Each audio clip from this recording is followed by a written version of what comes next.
Yung style po ng pag-harvest, hindi po yung bubunutin po natin, no? Hindi po ganoon. Ano lang po, titrim lang po natin para hindi po mabunot. Tingnan niyo lang po kung paano.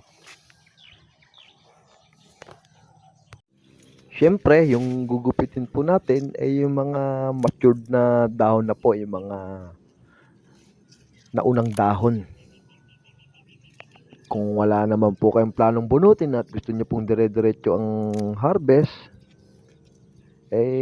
ganyan lang po ang gawin nyo. Triman lang po ninyo.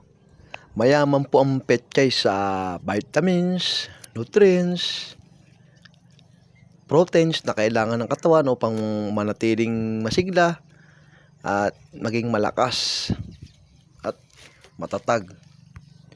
Mayaman din po ito sa fiber, calcium na nagpapatibay ng buto, at syempre vitamin K.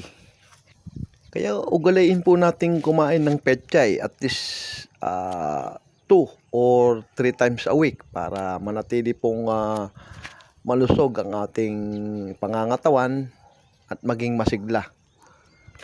Habang kayo po ay nagtitrim, kung mapapansin po ninyo yung mga bulok o sirang mga dahon, alisin nyo na rin po. Nang sa gayon makabuelo ng maayos yung mga susunod pang mga dahon nito. Pwede rin po ninyong gawing pataba po yan, i-decompose po ninyo, o kaya pakain nyo na po sa mga alagaan yung hayop tulad ng bibe o baboy para may pakinabang pa rin po kahit papano yung mga inalis yung dahon.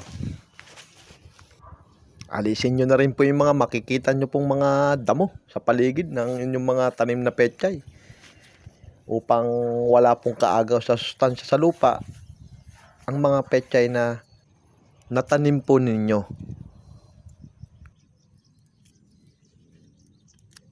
Kapag ganito pong uri ng method ang ginamit po ninyo sa pag-harvest ay 4 to 5 days po ay maaari na po kayong ulit mag-trim ng mga matured na dahon nito.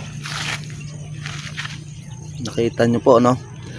Nung natriman natin, hindi na po siya crowded na tulad dun dati. Makakabuelo na po muli yung mga bagong usbong na dahon. Sa panahon po ngayon talagang napakamahal na po ng mga bilihin, lalo na po yung mga gulay. Kaya ini-encourage ko po ang bawat isa na magtanim sa kanilang mga bakuran. At kung wala namang available na space, pwede po kayo magtanim sa mga sako ng simento, sa mga lata, sa mga sirang timba, upang kahit papano meron din po kayong maigulay. Anumang oras nyo gustuhing maggulay.